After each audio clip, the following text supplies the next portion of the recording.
그러면 모두 이제 이해가 되셨으면 진짜로 이제 대학 입시 소형 교육을 본격적으로 시작을 해보도록 하겠습니다.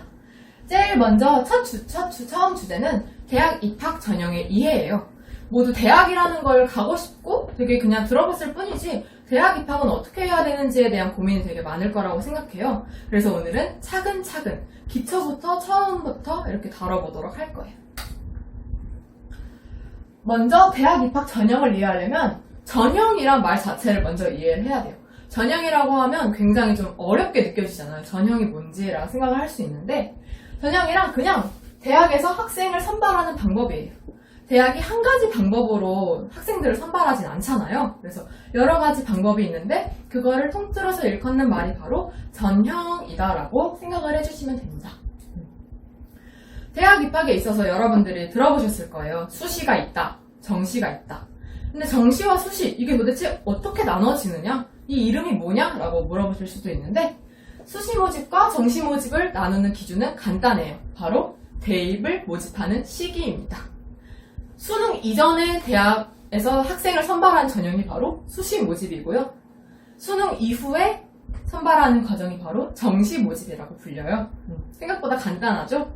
그리고 추가 모집은 여러분들이 놓치고 지나가실 수도 있는데 수시와 정시에서 학생을 선발하지 못한 대학이 조금 더 추가로 할게 라고 하면서 수시와 정시 이후에 학생을 모집하는 게 바로 추가 모집이라고 말씀드릴 수 있겠어요. 네. 그래서 9월에 이제 수시 모집이 시작하게 되는데 좀 이따 자세히 말씀드리겠지만 전형에는 학생부 교과, 종합, 논술, 그리고 이렇게 실기까지 다양한 전형이 수시로 이렇게 진행이 되게 될 거예요. 그리고 정시는 이제 수능 이후에니까 수능 성적을 가지고 아마 하게 되겠죠? 수능, 아주 중요한 수능 성적을 가지고 하는 수능 전형이 있고 마찬가지로 실기.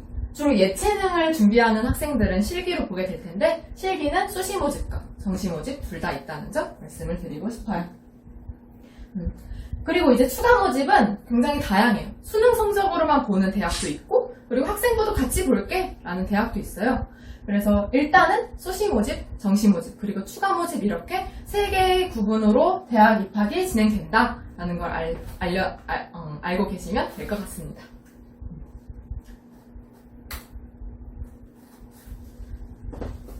그럼 이제 대학 입학이 어떤 순서대로 진행되는지를 말씀드렸으니까 올 한 해는 2021학년도에는 어떻게 진행이 되는가에 대해서 봐야겠죠? 올해는 아쉽게도 코로나로 인해서 일정이 좀 변경되었어요. 그래서 제가 가져온 이거는 변경 아닙니다. 원래는 9월 중순쯤에 수시 접수가 이루어지는데 올해는 9월 말에 수시 접수가 이루어질 거고요.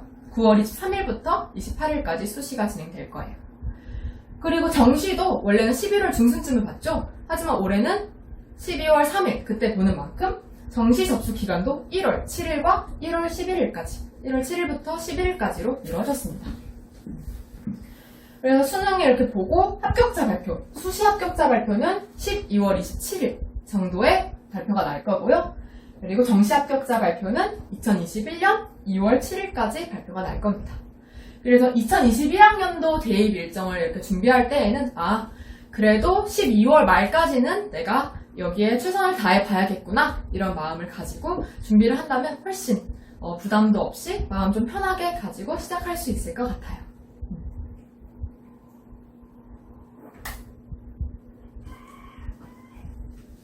그럼 이제 언제쯤 내가 수시 원서 접수를 할 수 있겠구나, 언제쯤 수능을 보겠구나에 대한 이제 이해를 하셨을 거라고 생각을 해요. 그럼 이제 단계별 지원이라는 개념을 설명드릴 때가 되었습니다. 선생님, 제가 수시 원서도 지원하고 정시도 지원하고 추가도 지원하면 되는 건가요? 저는 한 20번의 원서를 쓰면 되는 건가요? 라고 물어보는 친구들도 있었는데 안 됩니다. 단계별 지원이라는 개념이 뭐냐? 제가 수시 이제 원서를 작성해서 지원을 해서 합격을 했어요. 그러면 저는 더 이상 정시에 지원하지 못합니다. 합격을 해버리면 정시, 추가 모집에 절대로 지원을 할 수가 없어요. 그래서 여기에 소위 말하는 납치라는 개념이 있는데 제가 수시에 원서 접수를 해가지고 어떤 대학에 붙었어요. 그런데 수능을 만점 받아버린 거야. 그럼 수능을 만점 받았으면 더 좋은 대학에 지원을 할 수 있겠죠? 하지만 수시에 이렇게 원서 합격을 해버리면 정시를 쓸 수 없기 때문에 아무리 제가 수능을 잘 보고 만점을 받아도 그 대학에 지원을 하지 못합니다. 그래서 이런 납치가 되지 않기 위해서는 자신의 그런 수능 성적이랑 얼마 정도 볼 것인지, 나는 수시에 얼마 정도 준비가 되어 있는지에 대해서 자기의 그런 그 실력을 잘 알고 있어야 돼요. 그래서 계속해서 모의고사를 보면서 피드백을 해가야 되는 과정이 바로 여기에 있습니다. 그리고 조금 더 자세하게 말씀드릴게요. 9월에 수시 모집을 시작한다고 말씀드렸잖아요. 수시 모집에 합격하게 되면 정시 모집, 추가 모집에 지원이 아예 불가합니다. 등록을 포기해도 모두 지원 불가한데 그게 무슨 말이냐? 등록이라고 하면 대학에 나 이 대학 갈게 라고 해서 등록금을 내는 과정을 말해요. 등록금을 내버리면 이제 그냥 끝입니다. 그 대학에 가야 돼요.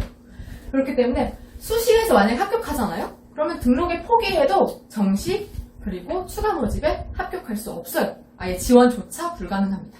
내년을 기다려봐야 돼요. 그럼 이제 1월이 되었어요. 수능을 보고 수능이 와서 정시 모집을 이제 다시 지원을 해서 합격을 했어요. 그러면 합격을 하고 등록을 하잖아요. 그러면 또다시 2월에 있는 추가 모집에 지원할 수 없습니다.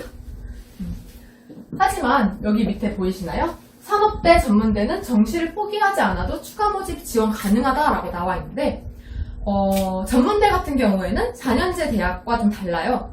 4년제 대학은 좀 이따 말씀드리겠지만 6장의 원서를 쓸 수 있거든요.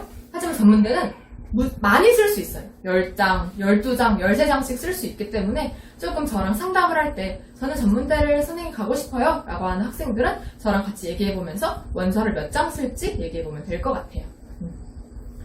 여기 정시 모집에 합격해서 등록하게 되면 아까는 수시 모집에서는 등록을 하던 말던 정시에 지원할 수 없었잖아요. 합격을 하면. 근데 정시 모집에는 합격을 했어요. 근데 추가 모집을 기다려보고 싶을 수 있잖아요. 아, 나는 2월에는 이 학교에 붙을 것 같아 라는 그런 생각이 들 수도 있는데 그러면 등록을 하지 않으면 지원할 수 있어요. 여기 1월에 정시 모집에 합격한 상태로 등록을 하지 않고 포기를 한다면 2월에 있는 이런 추가 모집 발표에서 합격을 하면 여기에 지원을 할 수 있는 겁니다.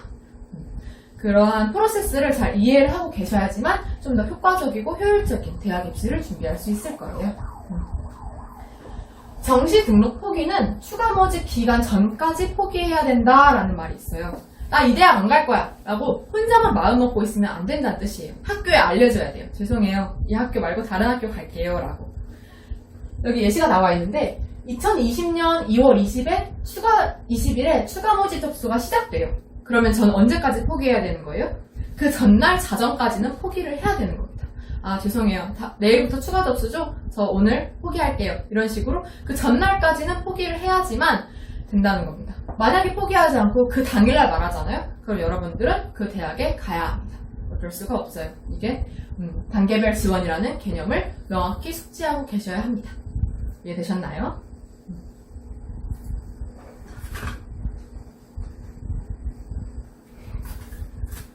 그러면 이제 단계별 지원 개념까지도 같이 봤잖아요.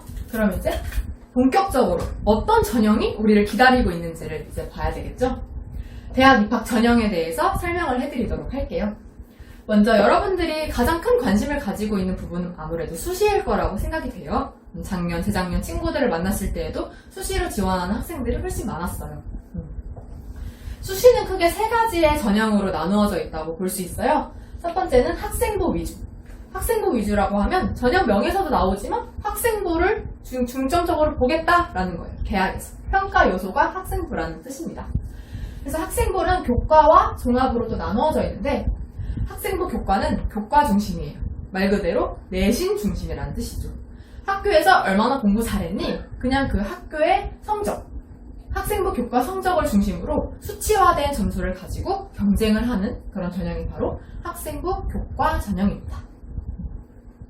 그런데 저는 공부만 잘한 게 아니라 이쪽 분야에 활동도 많아요. 저는 좀 더 열정을 가지고 이 학과에 대해서 탐구했어요 하는 학생들은 학생부 종합 전형이 조금 더 유리해요. 학생부 종합은 말 그대로 학생을 종합적으로 판단하겠다는 겁니다. 공부 잘했어? 오케이. 이 꿈에 대해서 활동했어? 오케이 하면서 여러 가지 책 얼마나 읽었어? 오케이 하면서 좀 종합적으로 판단을 하겠다는 그런 뜻이에요. 그래서 입학사정관들이 참여해서 학생부는 중심이긴 하되 자기소개서랑 교사 추천서, 면접 등을 통해서 학생을 평가하겠다라는 말입니다. 자기소개서랑 추천서는 뭐냐? 자기소개서는 내가 어떤 활동을 해왔고 이쪽에 관심이 있어요를 4,000자에서 4,500자 내외로 나에 대해서 이제 PR을 하는 과정이에요. 난 이런 사람이에요 라고 해서 자기소개서를 내는 거고, 추천서도 대학마다 다르긴 해요. 추천서를 받는 대학도 있고 그렇지 않은 대학도 있지만 추천서, 자기소개서, 면접까지 활용해서 학생을 유심히 살펴보고 뽑겠다라는 전형이 바로 학생부 종합 전형입니다. 그리고 이제 학생부 위주로 하는 전형이 있었고, 이제 논술 위주랑 실기 위주가 있는데, 논술 위주는 간단해요. 대학별로 자체 논술 고사를 보고 이 논술 고사에서 등수대로 1등? 오케이 일로 와 해서 논술의 순위대로 학생을 뽑아가겠다는 그런 구조예요. 여기는 학생부가 없으니까 검정고시 성적 말고 논술 성적을 조금 더 신경 써야만 논술 이 전형에 준비를 할 수 있을 겁니다.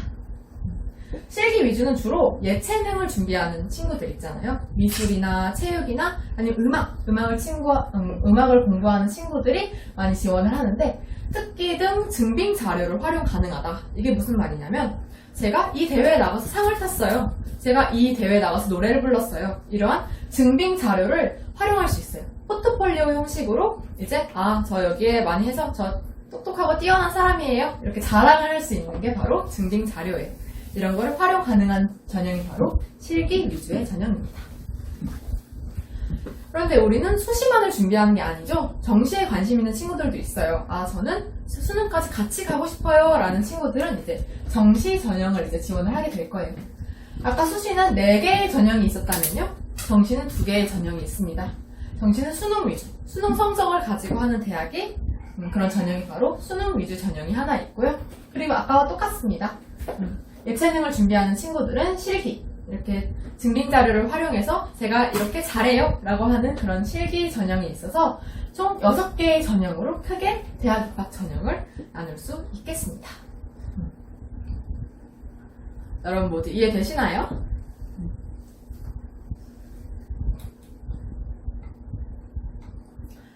그러면 바로 다음 개념으로 들어가 볼게요. 그러면 선생님, 저는 몇 장의 카드를 쓸 수 있나요? 라고 이제 물어보실 수 있어요. 저는 몇 장의 카드를 쓸 수 있느냐? 수시와 정시 전형, 그런 거에 한계가 없나요? 라고 물어볼 수 있는데요. 바로 복수 지원과 지원 가능 횟수에 대해서 이해가 필요해요. 복수 지원이라고 하는 말은 그겁니다. 같은 모집 시기에 여러 대학에 중복 지원한다. 이게 바로 복수 지원이라는 뜻이에요. 예를 들어서 그렇습니다. 제가 어떤 대학교에 지원을 해요. 그런데 논술 전형에도 지원을 하고 그리고 학생부 종합 전형에도 지원을 할 거예요. 그러면 두 개의 원서를 쓰는 거잖아요. 아무리 한 대학에서 쓴다고 하더라도 제가 이렇게 2개의 전형에서 쓰면 저는 이미 2번의 카드를 써버린 거라고 생각하시면 됩니다. 수시 모집은 최대 6번까지, 아까도 말씀드렸지만 이건 4년제 대학의 경우에요. 수시 모집은 최대 6회까지 지원이 가능하고 정시 모집은 3회가 지원 가능해요. 근데 이것도 좀 까다로운 게 이제 정시 모집을 할 때 되면 이제 사이트가 있어요. 사이트에 가면 가군, 나군, 다군 이렇게 지원을 할 수 있는데 딱 한 장씩밖에 쓸 수 없습니다. 가군에 있는 대학 한 장, 나군에 있는 대학 한 장, 다군에 있는 대학 한 장 이렇게 딱 3가지를 쓸 수 있는 겁니다. 굉장히 눈치 싸움도 해야 되고 내가 어디에 지원을 붙을지에 대해서 생각을 많이 해보고 지원을 해야 된다는 뜻이 되겠죠. 마지막으로 추가 모집은 제한이 없습니다, 여러분. 하지만 저희는 추가 모집을 하지 않는 거를 목표로 할 거예요. 왜냐하면 추가 모집을 하게 되는 경우는 무엇이냐? 수시 모집에 6번의 카드를 썼는데 아쉽게도 안 됐어요. 정시 모집에 3번의 카드를 썼는데 또 안 됐을 경우에 추가 모집을 하게 되는 경우이기 때문에 올해 우리 같이 입시를 준비하게 되는 친구들은 추가 모집은 생각지 일단 않고 시작하는 걸로 하면 될 것 같습니다. 수시 모집은 전형 수를 기준으로 산정한다. 최대 6회다. 아까 말씀드렸다시피 아무리 같은 대학이라도 여러 개의 전형을 쓰게 되면 안 된다. 중복 지원하는 경우 2회로 친다. 다른 대학에는 4번의 카드밖에 안 남았다. 이 뜻이 되겠습니다. 정시 모집도 가나다 군별 1개 대학에 지원 가능하고 최대 3회, 3번의 카드가 있다. 라는 점 알아두시면 되겠습니다.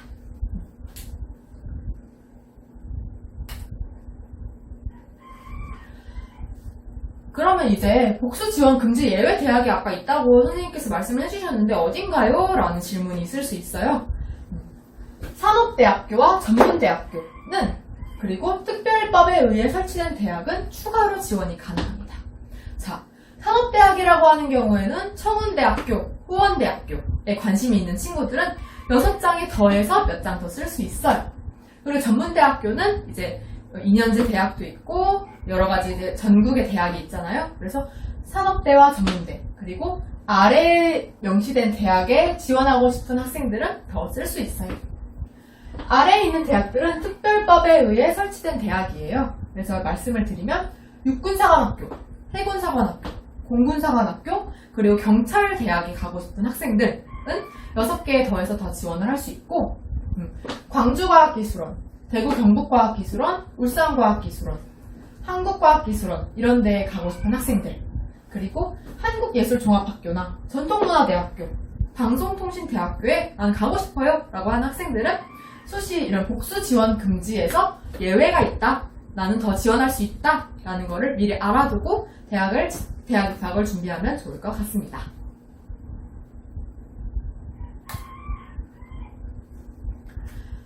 여태까지는 정말 기초적인 내용에 대해서 다뤘어요. 대학 입학 어떻게 하냐 이거에 대해서 그냥 짤막하게 기초적인 거를 같이 준비를 해봤는데요.